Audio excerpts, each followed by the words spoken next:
రీ రిలీజ్ల trend లో August నెల నుండి వచ్చిన సినిమాలలో మురారి, ఇంద్ర మరియు గబ్బర్ సింగ్ సినిమాలు మాస్ రచ్చ చేశాయి. మురారి మూవీ ఎక్సలెంట్ ఓపెనింగ్స్ తో పాటు మంచి లాంగ్ రన్ ను కూడా దక్కించుకుంది. ఇక ఇంద్ర మూవీ కూడా డీసెంట్ రన్ ని సొంతం చేసుకుని ఓవర్సీస్ లో రికార్డును కొట్టింది. ఇక పవన్ కళ్యాణ్ గబ్బర్ సింగ్ మూవీతో రీ రిలీజ్ మరో రికార్డును నమోదు చేయగా వరల్డ్ వైడ్ గా ఓపెనింగ్స్ పరంగా బిగ్గెస్ట్ కలెక్షన్లను సొంతం చేసుకుని మాస్ రచ్చ చేసింది.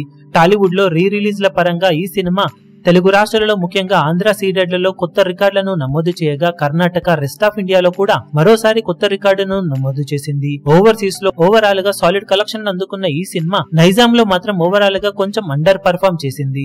మొత్తం మీద ప్రీమియర్స్ ద్వారా 30 లక్షల రేంజ్ లో కలెక్షన్ అందుకున్న ఈ సినిమా మొదటి రోజు 2.52 కోట్ల దాకా కలెక్షన్స్ వచ్చాయి. దాంతో ప్రీమియర్స్ అలాగే డే 1 కలెక్షన్లతో కలుపుకొని నైజాం ఏరియాలో 2.82 కోట్ల రేంజ్ లో కలెక్షన్స్ ను సాధించినా కానీ నైజాం లో రికార్డును మాత్రం అందుకోలేదు. నైజాం లో మురారి మూవీ ఎక్సలెంట్ గా పర్ఫామ్ చేసింది. మొదటి రోజు అంచనాలన్నింటినీ మించిపోయిన మురారి ఏకంగా 2.93 కోట్ల రేంజ్ లో కలెక్షన్లను సాధించగా ఇప్పుడు ప్రీమియర్స్ అలాగే డే 1 కలెక్షన్లతో కలిపిన గబ్బర్ సింగ్ మూవీ మురారిని అందుకోలేకపోయింది. బాక్సాఫీస్ దగ్గర ఓవరాల్ గా వరల్డ్ వైడ్ కలెక్షన్ల పరంగా కొత్త రికార్డును ఈ సినిమా నమోదు చేసిన ఫస్ట్ డే నైజాం లో మాత్రం రికార్డును మిస్ చేసుకుంది. కానీ గబ్బర్ సింగ్ సినిమా ఓవరాల్ గా నెలకొల్పిన ఫస్ట్ డే కలెక్షన్ల రికార్డు ఇప్పట్లో బ్రేక్ అవ్వడం కష్టమే. ఫ్యూచర్ లో మంచి హైప్ నడుమ ఏదైనా బిగ్ మూవీ సోలోగా భారీ రిలీజ్ ను సొంతం చేసుకుంటే ఈ రికార్డును టచ్ చేయడానికి ఛాన్సెస్ అయితే ఉంటాయి. మరి ఆ సినిమాగా ఏ సినిమా నిలుస్తుందో చూడాలి.